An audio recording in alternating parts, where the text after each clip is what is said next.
So, let me start by wishing everyone a happy new year and best wishes for a safe, healthy, and prosperous 24. I, for one, am glad to get 23 in the rearview mirror. I think a lot of people feel that way. Today, I'd like to talk about the digital economy in the US and our industrial policy. And while I believe the administration's done some good things, I think they've also done some not so good things, but the commitment to supporting the digital economy and rebuilding our infrastructure and manufacturing bases would be on the more positive side of the ledger for the Biden administration. And Mark, I share the view about the digital economy being one of the keys for going forward, and the view on semiconductors is a big part of it. It's been a big part of the ARS thesis for some time. So we know there's been a big battle between the US and China, both geopolitically, economically, and from a technological perspective as well. You can see the digital economy growing in each area, and we're both about moving towards 10% of our economy is digital. I think this is going to be playing out in a lot of different ways going forward. You're seeing it with in Europe right now with ASML. You're seeing it with what technologies are going to be allowed to flow. Last week, China put out a ruling on rare earth where certain technologies for refining rare earths will not be allowed to be accessed outside of China or outside of their allies. So there is a big battle going on, and this is going to be playing out, and it's going to be critical for how we move forward. I think the other key element of the digital economy, aside from the geopolitical aspects, is the economic aspect, where we have productivity issues around the world and in the US. And productivity took a hit when the pandemic came through. You can see from the chart in the blue line, the decline of the productivity moving from the pandemic hitting really through towards the latter part of last year. And then as we started to bottom with inflation bottoming, you started to see move up in productivity. And that's going to be critical because we have demographic issues, we have labor cost issues, we have labor availability issues that are going to be key for countries to move forward. So who wins the digital race is going to be have big implications for their nations going forward. So the digital economy is so important because it's growing at a much faster rate than the rest of the economy. And as you can see from the chart here, from 17 to 22, US GDP grew at about 2.2%. The digital economy grew at 7.1% in real added value. And when you look at what last year, what 22 was alone, 6.3 versus 1.8, significant difference in the growth rates there. And I think this is going to be a big element of why there's so much emphasis on it and why the US is in a very particularly good spot relative to the rest of the world. Hey, Stephen, sorry for the interruption. Could you define digital economy for me, please? Sure. The digital economy makes up four areas, basically. It is the infrastructure for the system, which would be the basic physical materials, organizational arrangements, that support the computer networks and the like. So it's the information communications technology, goods and services. It's the hardware and software that goes with it. That's one element. The second element is e-commerce, which we all understand is the sale of goods, whether B2B or B2C. Then you have digitally priced goods, which is like your Netflix services and cloud services, telecommunication and internet services, and other priced digital services, so the monthly subscription packages. And then lastly, what's included in there is federal non-defense digital services, or the annual budgets for the government agencies that are non-defense, whose services are directly supporting the digital economy. So it's all the elements that make up what is our digital system in the US. And these are the sub areas that are the activities that drive that. And as you can see, back in 17, I'll go through the categories. There's software. It then goes to is the blue. Then you go into telecommunication services, business to business, e-commerce, hardware, other digital price services, cloud, business to consumer, and then internet and data services. And what's interesting, as you can see, is obviously software has been a big driver since 17 and remains that. But now you're seeing the growth of telecom and cloud services that are really starting to take off and push these other areas, and business to business e-commerce. So those are the things that are pushing the system up. And I think you're starting to see a spreading out. And as we move from a tech sector to all businesses embracing technology and the digital transition, you're starting to see the flow even out more, and it'll reduce, I think, over time, the impact of the Magnificent Seven and increase the impact of traditional businesses. I think we'll touch on that a little bit more in a minute. The sectors that are contributing to the growth of the digital economy are IT, professional services and business services, wholesale trade, manufacturing and retail. What's interesting when you look at this chart, on the left is what the numbers looked like in 17. And then you look at 5 years later in 22, and the massive increases in each of these areas is really fascinating. And I think that's just a broadening out and a adoption throughout the global economy and throughout the US economy of these digital technology, of these technologies that are improving our lives. And when you think about what it's doing for growth rates, and you think about the areas that we just touched on, infrastructure, the total digital economy, digital price services, they're all, at much higher growth rates than the overall economy and much higher growth rates than the rest of the spending. So I think this is why it's so important. And when you think about the real problems that exist in the system, you get a sense why the need to move forward as aggressively as in these areas is going to be. And fast forward and look at what it means for employment. And right now, the digital economy in the areas we described employs just under 9 million people in 22. That's going to start to pick up, but you can see how this is moving. And think about the areas like manufacturing right now, and construction, where we're trying to build up our manufacturing base, getting the people with the skills to build the plants and then to work the plants is going to be a key element of what we have going on. And this is and you look at it from a compensation perspective, in 22 is $1.3 trillion of comp.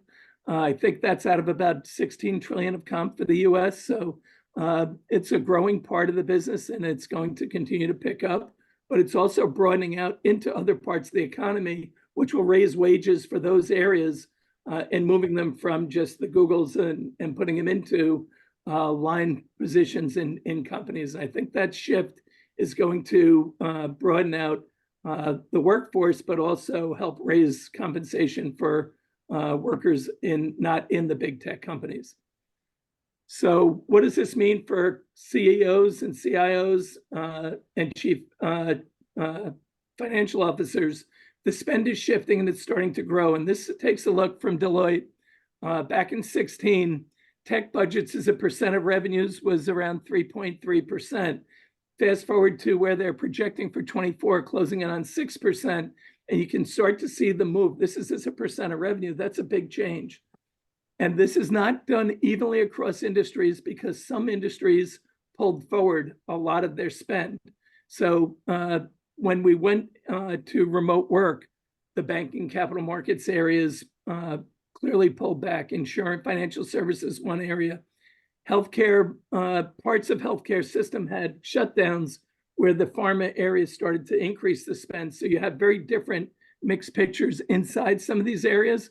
But in general, you're seeing the people that didn't benefit starting to increase their spend during the pandemic, and those that were big pandemic beneficiaries are shifting their spend around. So they're not going to have big increases, but they'll have changes in their spending. I think what you're seeing, though, is a broadening out of the spend, much like you're seeing a broadening out in the public markets. So what were they spending it on? When you go back to 18, half of the spend, more than half the spend, 55% was just optimizing existing business capabilities, with 26% augmenting those existing capabilities with new things you could do to kind of jazz things up. And only 19% were focused on new business models and new markets. And you shift forward and you're starting to see big changes where you're still seeing companies optimize existing capabilities, but a much bigger push towards new markets, new revenue lines, new revenue streams. And I think we're going to see with the adoption of AI that accelerate at a much faster rate. but you're also going to be able to cut costs on the optimizing business, new business capabilities, and put more of that spend to the new revenue generating and new capability generating models. And I think that shift is going to be very critical to the who wins and who loses going forward. So where were they spending on? When they did the survey, the biggest areas to spend the last 2 years were cyber, modernizing and updating legacy systems, and the shift to the cloud. I would just point out, I still think we're early in the shift to the cloud. I know it's been going on for a while, but there's a lot more to go. I would suggest we're still not halfway through that shift. And now with the advent of AI really coming into the mainstream, you're going to start to see all the black lines on this chart below the shift to cloud start to get more spend and start to see them move up.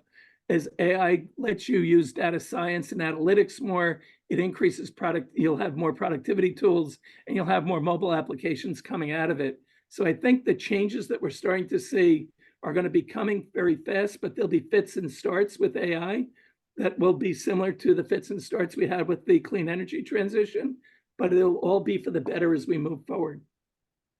So let me close with our general views of the world going into the new year. I do think we borrowed some of this year's performance with the strong fourth quarter that we had. So I think we have to be careful about the enthusiasm we have for the markets because there are big changes going on in the global economy that we've talked about, whether it's the cost of living adjustments we're still dealing with. You know, the Social Security announced a 3.2% increase for those living on Social Security this year, following an 8% increase last year and another big increase the year before. So that's helping, but is it offsetting the spend that they have with healthcare costs and other costs rising? Still need to see how that plays out. And we still have big things going on in the normalizing of the economy, whether it's with used car prices or with housing. So you're still seeing adjustments going on there. The global fragmentation we've talked about seems to be worsening. The US was sinking Houthi ships in the Red Sea. Iran is starting to move more supplies over there. So is the conflict expanding or not? I think we have to see how that plays out. President Xi came out with his State of the Union yesterday, or not a State of the New Year yesterday, reinforcing the unification desires of China with Taiwan. So that continues to play out, and what's going on with Ukraine and Gaza and how that plays out is still top of mind. And yet we have all these changing terms of trade, in part due to the rising cost of living and the global fragmentation. Just look at what's going on with the Suez Canal and the rerouting of traffic there. So a lot going on in terms of the reindustrialization of the world and the changing terms of trade that will still play out. Some companies will benefit, some will get hurt. I think the market is ahead of themselves on the expectations for easing by the Fed. The Fed announced in their dot plots 3 cuts and the market moved to 6. Something seems amiss there. I think we've gotten a little too aggressive with how things have normalized. And I think we're going to have a lot more fits and starts in the first half of this year than people are expecting. We're still very positive on climate and AI. We think they're massive stimulants for the global economy, but there'll be a lot of money lost in them as well. So keep that in mind, play it carefully, and really think about margin of safety. Not everyone's going to win here. Governments in the private sector are really defining the big spending opportunities. China's government is one, the US government is another, and now European governments are really looking to see how they're going. And then the Middle Eastern governments led by the Saudis are really looking at how to shift their economies, and they're defining where the spending goes and where the investment opportunities are. Make sure you're following along where they are with their spends. And it'll be a lot of fits and starts there too, and particularly with the US this year, with the elections and with all the elections around the world, you could see massive changes going on because of the government transitions. All that said, we are living in one of the most incredible periods of innovation we'll experience in our lifetimes, and the future should be really bright in spite of all the problems that are out there. So we're positive on the markets for this year. We're positive on the economy overall, but we think it'll be quite a bumpy ride with a lot of excitement along the way. So Mark, hopefully it's a little less exciting on the negative side than we had last year and more positive on the productive side as we move into the new year. So let's stop and open up for discussion. Thank you. A quick question. Oh, sorry, I don't know. Sorry, go ahead. Well, Adam Blanco wanted to be the first question of the year, apparently, because he put his hand up first. So if you put your hand up next, Sanjeev, you'll be number two. Thank you, Mark. Happy New Year, everyone. And thank you, Stephen, for ending this 2024 presentation on a very positive note. We've got a lot ahead of us. Can you go back to, I think it's slide 9, where you talked about the new markets, innovation, investments, spends in new markets. Yep. What are those new markets? Do you have an idea? There, right there, that one. Well, yeah, it depends on each business, Adam. What's going to expand? Is it, are you looking right now, or are people in Europe lining up for the rebuild? Is that a new market opportunity? Or does AI take you in a different direction as a company? Those are the things that people are asking for the new opportunities. What does AI mean? What is the reconstruction needs of the world going to be going forward? Are those new markets, new opportunities? Are you shifting your spending to benefit from that? Or are you using technologies to get into new areas? It really depends on each industry. What are the triggers that are going to allow you to shift? If you go back to the steel industry a couple of years ago, they went through a transformation like this. And Cliffs is a good example where they were really an iron ore company that completely reorganized themselves into the leading steel company in the US, and they took on other projects and modernized their facilities to be ready for the new world. So they did a lot of the clean energy spend already, and that's going to create new markets or new revenue models, because when you think about the IRA Act or the IIJA, they're changing the rules that you have to have certain requirements to meet those spends or to get the benefits from the government programs. So these are the things that companies are going to do to find new revenues. Or in the case of the travel industry, which I'm involved in, we're creating AI that allow corporate travelers to send an email and get your itinerary back instead of logging into the bulky travel budget system. So it's all those things that can augment your capabilities or create new markets for you that they're looking at. So it's no different than it was before. It's just, how does technology drive you into these new areas? And keep in mind, you have behind AI, quantum is coming fast too, which is going to change a lot of the models, and you're going to have to think about new revenue generation that way as well. Thank you, Steve. Hope that answers your question. So Yes. Joel and Sanjeev. Yeah, Stephen, I just wanted to ask you, and you've kind of touched on it already, but you mentioned reindustrialization of the global economy. I think that's the terminology you use. What exactly do we mean by reindustrialization in this case? And what does that portend? I mean, aren't we already industrialized? I mean, how would this transform in a positive way, or is it just a continuation of where we're going? I'm not sure it's in a positive way, but what we have seen is we used to have manufacturing be very local, very domestic, and very high cost because it was inefficient.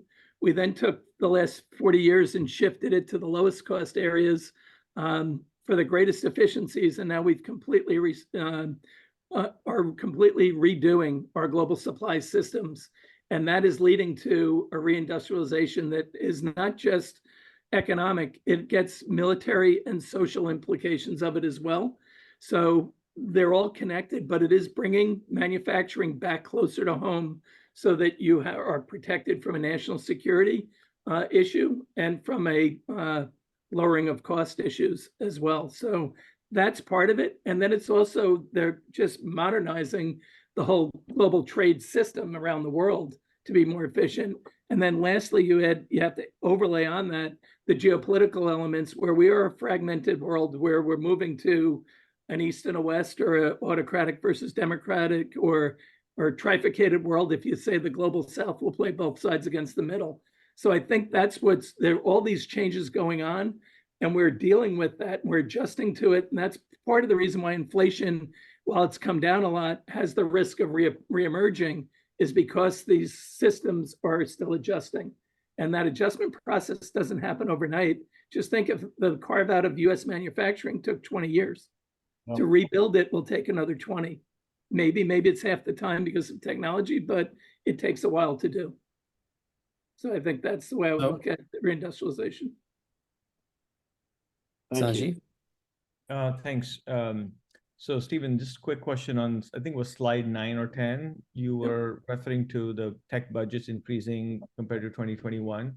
Do you know what is that budget being taken away from? If it's coming onto tech, where is it coming? What other budget percentages is decreasing? I don't have that from the Deloitte survey off the top of my head, so I'm not sure. It's one of the great issues though, is there is crowding out coming for people. So how do you deal with the crowding out? Because budgets are limited and we have cost creep in other areas. So really, I think the biggest one that they're looking to offset is this is all about over the long term substituting capital for labor. Yeah. Labor costs are the highest costs you have in a company. So to be successful, you have to bring them down. So everything is geared towards substituting capital for labor. Thank you. You're welcome. And I would just add too, when you think about the spend around productivity, the way you should think about it is the antidote to inflation. The only way you get past inflation is to increase the productivity. That's really the key driver for it, because that's the only way to do it on a sustainable basis. Anna? Anna? Hello, everyone. Stephen, thank you very much, as always. My question actually is tied to Sanjeev's question, which was also great. So if we look at this, organizations, when they make changes to technology processes, these are multi-million kind of change initiatives. And if they just invested, let's say last year, into digital transformation, whatever that was, now they're making a new investment into AI-based or fueled or facilitated technology with a change in processes. That's another multi-million kind of initiative. Is there data on there's a return on investment, or ideally we should be looking at the return on investment in the first place? And we have these changes happening like spiraling, and the pace of those changes, they're layering and layering and layering. Is there any data on how companies are actually looking at the ROI at all? And part actually of the answer you already shared is there's this readjustment, reallocation of the budgets, but still there's this notion, at least the feel I have, is that companies are not utilizing the benefit of the prior technology before they get into the new one. They're not getting the return on that investment in the first place. I think this is a real challenge for chief technology officers like cybersecurity. The dilemma with cybersecurity, if you're the chief tech officer, is if you spend a lot and you don't get hacked, you overspend. If you don't spend enough and you get hacked, you get fired for not spending enough. So you can't win, right? In that case, it's really binary outcomes. Here, the issue is going to be all the people think they have the answer that's going to move the company forward the biggest way. And a lot of those solutions, you can only try a couple of these and get certain areas going. If you try and do too much, it's not going to work and you won't get any return on it. I think the hype of AI is ahead of the reality. And I think a lot of money is going to be lost trying to figure out the difference between the two. And it's going to be trial and error. Like, when you think about all the people who went out and got the big CRM systems when CRM first came out years ago, and you spent $1 million on it, you had a system that was no better than you had before because you had to get programmers in to program all the things you really wanted it to do. AI will be like that as well, and we'll go through these birthing processes where some people are going to knock it out of the park and others are going to get killed. And that's just the reality of it. So yeah, there'll be a lot of money lost along the way, and the winners will win big. Thank you. You're welcome. Andy Fish? Yeah, I was gonna comment, Stephen, I don't know if you want to throw up the page of the different industries, but if you say banking came down because banking had been investing for decades in modernizing its tech infrastructure, other industries are doing things like putting supply chains on the blockchain. So everybody thinks of crypto, but they're actually putting supply chains in the blockchain. So I think a lot of these investments are uneven. AI is actually, I think today, a very, very small piece of what this chart represents. But there's a lot of companies that where you have cloud enabled, app enabled, all the things that changed with the pandemic, with hybrid work, all are investments, as Stephen said, in productivity. Which ones actually turn out to, Stephen, the page that had the differential, I think it's the next page, that one. This one. No, the differential, that one. Yeah, so you can see the ones going up and the ones that are less, but notice the ones that are going up and the ones that are less aren't the same size. So there's a lot of industries that never invested actually in modernizing. And to Neil's question, where's it coming from? They're investing in themselves in the way you would invest in new machinery or new office space or new whatever. It's just coming out of their investment budgets. There's no other place for it to come from. So the productivity gains, I don't know if we're going to see them on a net basis, the way, the chart captures everything, but on an industry by industry basis, and Stephen and ARS are probably better than me at this, is going to affect different industries a lot and some really not at all. Well, Andrew, Yes, may I it'll add to that point? On a roll by roll basis too, inside companies. Well, there's an interesting point, if I may, again, I'm sorry to step in here, but Steve, I think Andrew, your point about the blockchain, for example, some of the countries that I'm working with, especially in the esports realm, are doing other things, especially with the transportation and importing, right? For example, we have in the US that new rule, FSMA 204, right? So that's going to require a lot of blockchain adaptation to automate the trace. Certain foods like lettuces, cabbages. So the federal government put out a list of certain foods that do require it to be under the FSMA 204 regulation. And other countries are going to have to follow that. So those countries that are going to be importing, exporting with the US to the US, certain food products are going to have to innovate on the blockchain. Because to your point, Andrew, a lot of people mix crypto and blockchain together, which is not necessarily the truth, right? Blockchain is there to solve a business value reason of connecting two or more entities to solve a business problem, right? Some of the examples I've used in the past is a very simple example of buying a Ford car. You go in, you have the automaker, you have the engine maker, the tire maker, they're all part of the blockchain to solve that issue. Now, going to your point about the food supply, right? So if we're doing things like FSMA and other identified needs the government says you have to do with your food products, that's going to shift a whole new innovation. The AI and those pieces are going to be brought into the blockchain. Things like weather.com, things like NASA data, things like agriculture data are all going to be brought in to really advance on that AI. So I think that point you made, Andrew, is very valid. Stephen, you want to add to that? No. Nope. I agree. Okay. Wanda? Good morning, everyone, and Happy New Year. Stephen, I'd like to touch on a conversation that we had a few months ago on digital economy and data.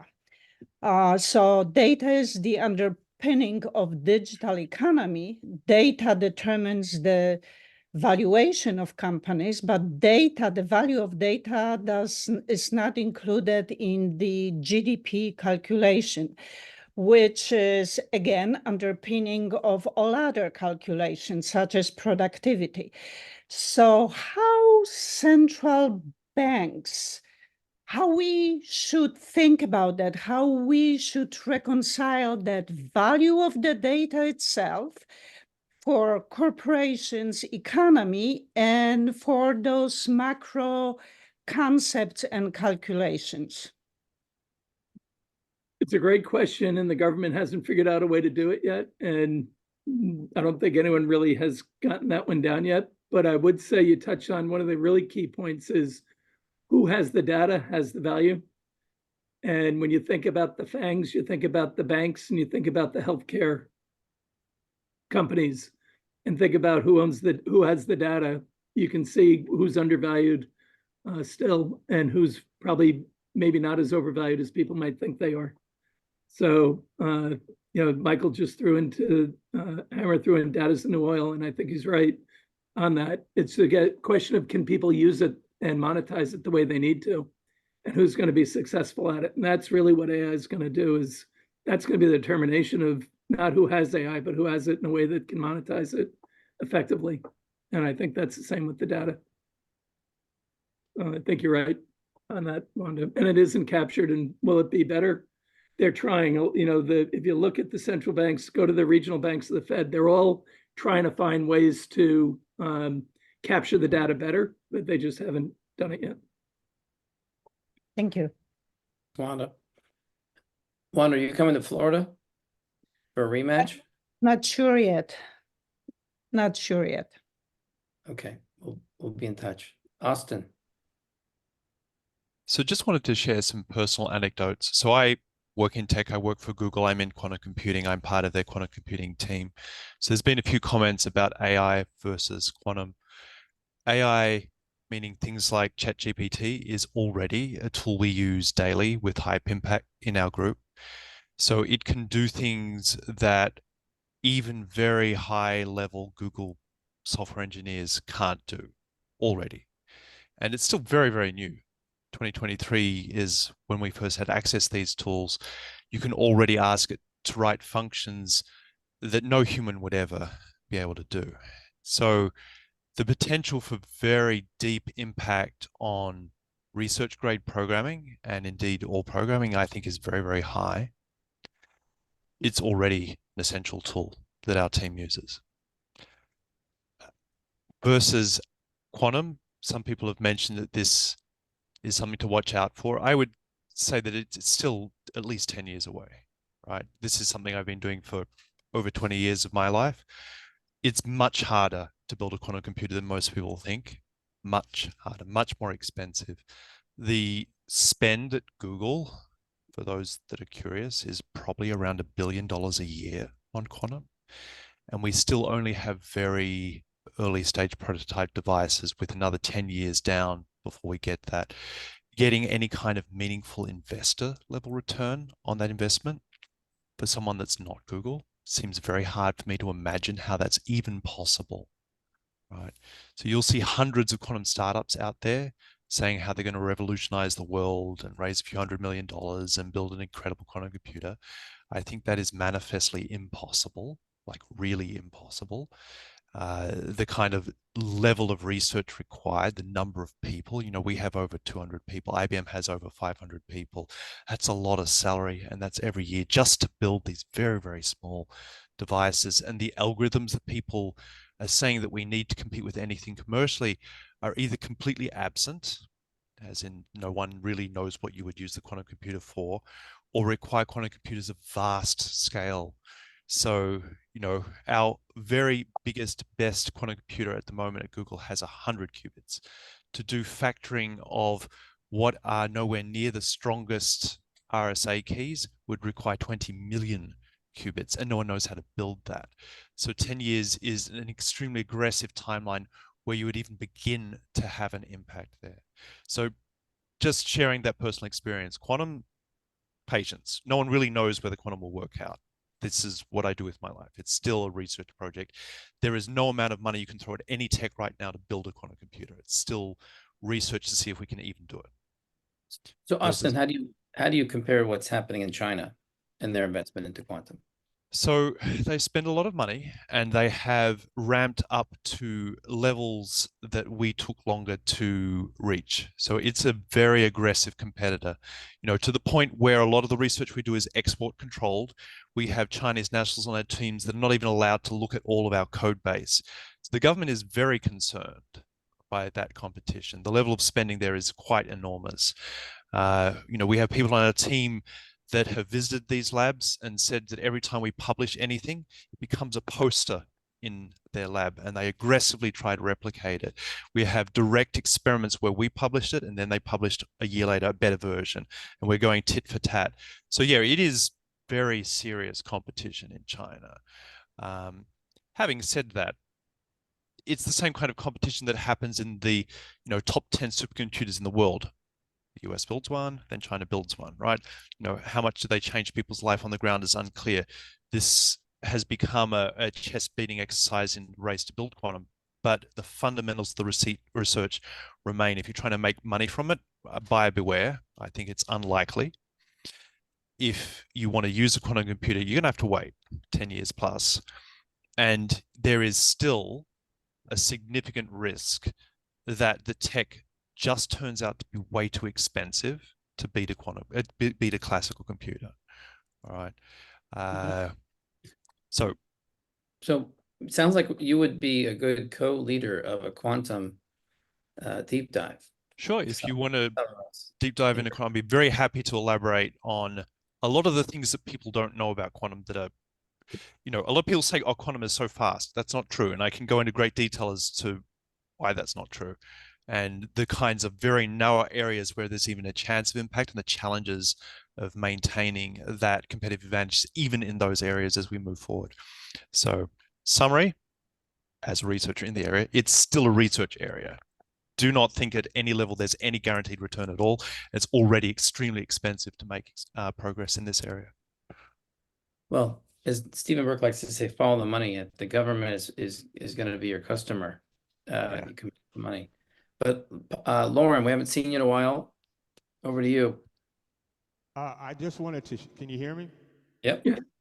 I just wanted to share how AI has, you could say, kind of like reached the level of the masses.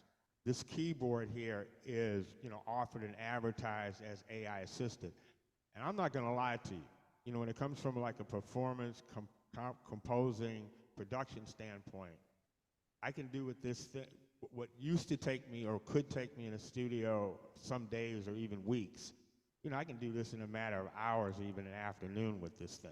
I can go into detail when anybody would be interested. But one of the things I find interesting about this one is that unlike something like a chat GP or something like that, it really is designed that you could say it's not like you put something in and it spits something out. It really is that it's a, integrated process of what I do with it. And I mean, I'm telling you, it even like follows my mistakes, And so I'm telling people, I don't care what they say about AI. If this is what AI is about, sign me up for real. Thank you. Good to see you again. Anyone else on these subjects or others? I just wanted to ask Austin, what do you think of Sandbox AQ, Austin? Say that again. Sorry, I missed that. I wanted to ask a question regarding quantum from Austin, regarding Sandbox AQ. Eric Schmidt is the chairman. Got it. Okay. Sure. I'm not familiar with that company. It's a big world. There are like 200 startups. Can you elaborate? From what I know, when Eric was leaving Google, he looked at all the different projects and said, I want to get involved with this. And Jack was at Google X, so he is the founder and Eric is the chairman. We're going to be working with them in kind of expansion to the Middle East.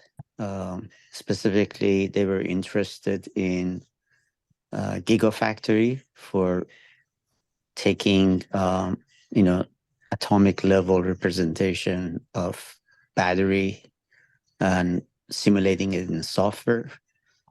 Sure. They have raised, I think, around publicly 500 million. We are interested in applications on, as I mentioned, on battery, and also another one would be on option trading. Sure. To simulate a battery, I mean, this is research that I'm familiar with. One of my co-PhD students was working on this area. It's a very big computation. So what people don't appreciate with the quantum computer is extremely difficult to represent a lot of data People say, oh, it's going to be useful for big data. We have 100 qubits in the lab. To build one logical, robust bit, you need 1,000 or more. If you have 1,000,000 qubits, what you really have is the ability to represent 1,000 bits of data. So if you can't describe your problem with 1,000 bits of data, and for a battery simulation, you typically cannot, you can't even use it on a quantum computer. So it's extremely difficult to find some problem that actually is useful, that can be represented with a tiny amount of data, and then has any chance of even running on a quantum computer. So it's certainly an area which, or my boss's boss's boss, the guy that runs the quantum group, will say, we will have an impact on this area. But there is a reality and a sales pitch, and that's a sales pitch. The reality is extremely challenging to see how you could have an impact on that. Battery is complex. You have liquids, solids interacting, all kinds of different evolution. You have growth of dendrites through the electrolyte that can cause short circuits. It's not a simple structure where you just say, oh, it's just simulate this group of a few elements, and then you get an answer. So we will see. We'll work on that, but I'm quite pessimistic that that is an appropriate problem to run on a quantum computer. Austin, maybe you could come to Florida, because I will be there. Right, because Ken Goldman answered your question, Cam. I think, didn't you ask that question to him in Newport? He was on my Zoom, but he'll be in person in Florida. So we could actually maybe even create a little mini panel, definitely a breakout on this topic. But any algorithm you choose to raise, the answer will be its potential. There's not a single algorithm which you can run on existing computers or near-time computers where you can say, this is commercially useful. We have an entire team of people whose job is to find those applications. No, well, let me just big picture process-wise, because I'm trying to, I want you to have the right people around you to have a 360 on this subject. Now, Joseph should be part of that 360. I don't know if his back will be good enough to join us. Definitely not to play pickleball, but he's probably not going to make it down. But just to follow up on Cam's question, I mean, we don't see Sandbox AQ anywhere in the government on the cybersecurity side, and not in the commercial. I understand that Jack raised, like you said, 500 million on 4.5 billion no product. So that's a pretty aggressive raise. And I think they've raised actually surprisingly more money at a higher valuation. But to justify that valuation without a product that's generating significant revenue, I just think it's very risky if you're looking at it from the investment side. Can't really comment on the other areas. I heard that Jack was working on an interface to Google's quantum computer, like classical to quantum, which could be interesting. But all of these are hardware plays, which I think, as the other gentleman who's works for Google, these are hard problems. It's not software. It's not an easy solve. So it's a long play. Yeah, and to give a little context on that, we tried to spin up a way to allow external people to access Google's quantum computers for a while, and we gave up on that because we felt it just was not worth the effort. The computers were just not good enough to justify the scale of investment that was required. IBM has done that, but if you ever use their machines, you'll find the error rates are terrible. Quantum computers are extremely difficult to make available to the public. Typically, realistic good experiments are done only internally with lots of PhD students crowd around the computer for a week, and then it runs well for a while. Then you get some data, and then it stops working for a while. And I can go into great detail as why that is the case. But these are extremely difficult systems to make available to the public. They're not stable. So just before we move on, Billy, you didn't you have a chapter at IBM? You concur? About the quantum, mathematically, and quantum uses a lot of energy, a lot of need. I think one of the things people have to understand is that to keep a quantum computer cool doesn't even register on most freezer scales. Just the fact that you have to keep it so cold. But I think quantum's making a lot of advances, and there are some industries right now that are actually using it in their POC departments. But yeah, it is a challenge to work with quantum. I myself, I would never say I'm an expert on quantum at all because it advances so quickly. But I think one of the things that, to his point is that the advances do come with the challenges. Things such as having an enterprise strength of a quantum computer does require a lot of energy.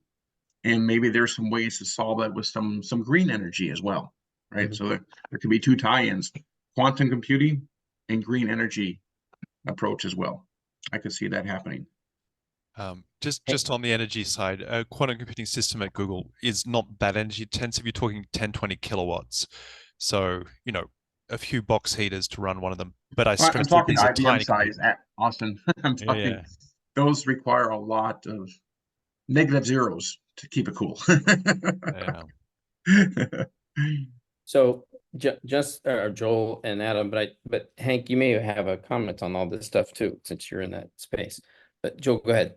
Yeah, no, I want to kind of add on to that and just kind of ask a rhetorical question. I mean, let's assume that we achieve what we want to achieve with quantum computing. Then what? Where are we? What does that really give us that doesn't come with potential unintended consequences that just get us further toward a situation that we're only going to go after the next big thing, and to what end? I mean, all these discussions that comes through in my mind. What is the impact? What's the long-term gain with it? And where are we going to end up if we get there? Right. As a I researcher, think one example, Sure. again, I don't want to claim to be the expert, but I think if you're looking at things such as, we just went through the COVID pandemic, right? And have the ability to break down different DNA elements with quantum computing for pharmacy research, scientific research on the COVID elements, right? I think that would be one example, right? Healthcare for the COVID studies. Agriculture will be another one. Are there different ways we can improve seeds for countries like developing countries, either in South America, Africa, other regions that need help on seeds? I think those are the things we're looking at. To Mark's point, let's look at the broad picture, the big picture of the quantum approach, because I think that's where planet will find value. And folks like myself and Austin that dig into the weeds and make it better economically for folks. I think that's where you really have your hit, Joel, if that makes sense. Yeah. Austin, If you you ask wanna- me, it's as much impact as the Large Hadron Collider had on the economy or the space station, International Space Station. It's a science project. I think the trickle-down effects to the rest of the economy will be weak and very vague. I do not think this is a revolutionary tech. I spend my life working on this. I'm saying this, right? I do not think this is a revolutionary tech that will change computing globally at all. I don't think it has the potential to do that. So it would require very big changes in where the tech is heading to make this something that is going to do much impact on the world, because there are too many things that a classical computer, normal computers already do way better than a quantum computer ever conceivably could. A quantum computer will never run a word processor, will never run a spreadsheet, will never do a database query, right? It will never run a language model, an AI generated model. These things all require way too much data. They will never run on a quantum computer. The kinds of things a quantum computer can have impact are very highly twisted up molecules, something very unusual, where our classical algorithms just don't do a good job. There's just not very many of them, and most of them are not very commercially interesting. Analyzing the protein folding problem, no, it's already done classically, right? There's an alpha fold. It's a cracked problem. Quantum computer is not going to help you there. It requires too much data to describe protein. And we mentioned things like battery simulations. These are big simulations. It's very hard to see how we would build a quantum computer big enough to even hold the problem, let alone solve it in a reasonable amount of time. So there is a lot of interesting stuff for someone like a researcher. Like they are fundamentally different. They have different algorithms that run that are very interesting. And I think you'll find the business case is someone builds a computer for a government. They do research on cryptography. They do research on algorithms. They research on math. And it's made available to academics and it's part of the research toolkit, all right? Just like a particle accelerator. But in terms of the impact on everyday people, the argument is very weak. And I'm happy to go into great detail as to why that's the case. So one of my fun areas is the study of games and gaming on quantum computing. just because of the different ways you can look at different graphics, different approaches on the quantum platform. I think I find that very exciting. So that's some of the areas I've been diving into too. You know, how does that influence development, build different types of gamification approaches, even in enterprise business? Might be a possibility. Just something to explore. Other things like we talked a lot about AI, right? Developing of very unique characters in AI, and the folks that run around within the game are very exciting within quantum computing. What's very important, I think, Austin, kick me if I'm wrong on this, but I think one thing is difficult is I don't ask it to do 1 + 1 = 2, right? Similar to some AI machines, is like you don't want it to ask it to do basic math because it goes beyond that mathematical level in many levels. No, that's actually a really good example. Addition, all right? Regular computer. For about $10 a core, you can buy a machine that'll do 1 billion additions a second, 64-bit additions per second, about $10.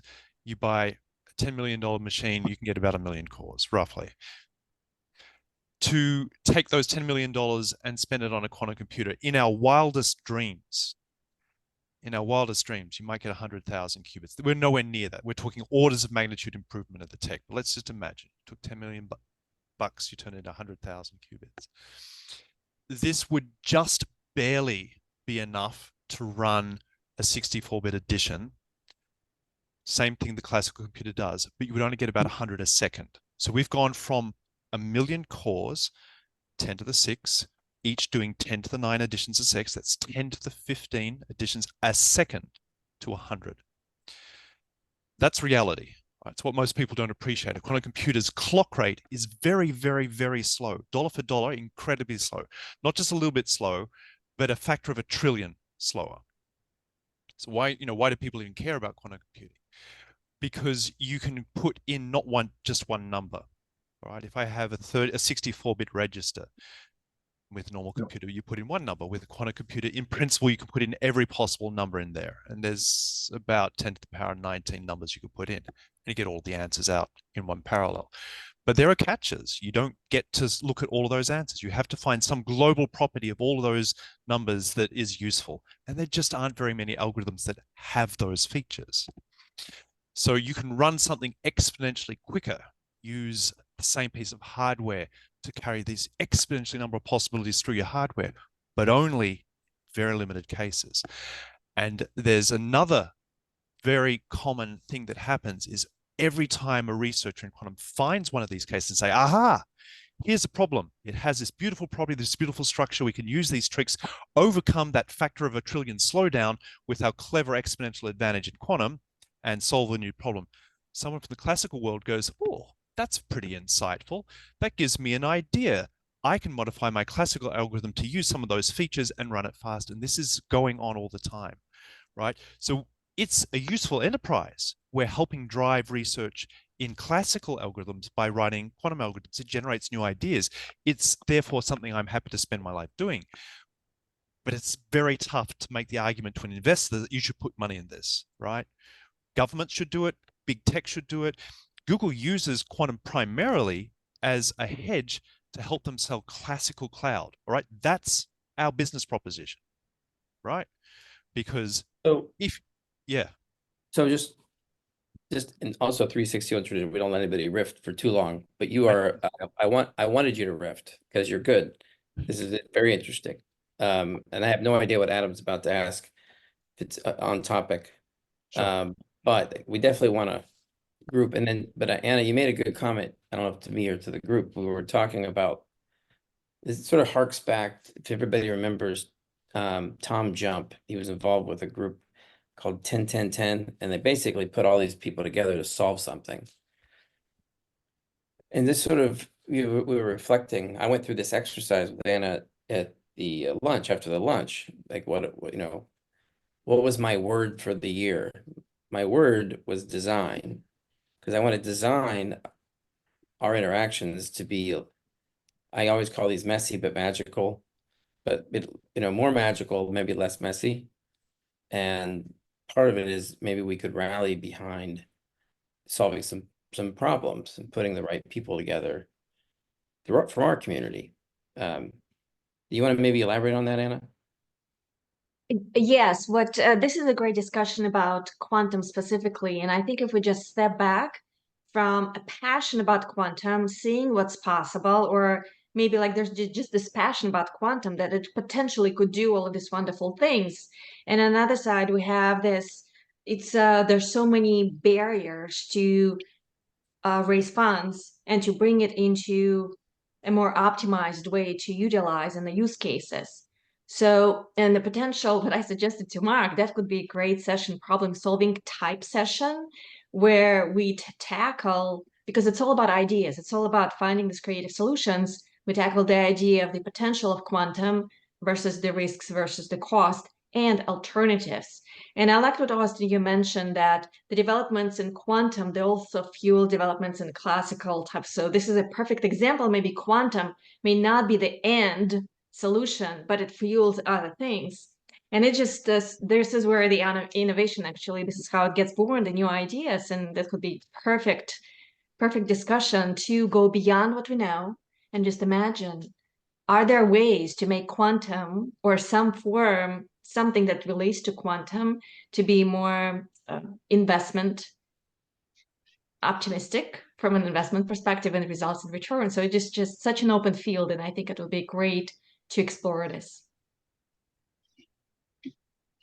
So expect us to return to this concept, and we'll take some input from the community on what do we want to go after, who should be in that circle, and where should that circle be.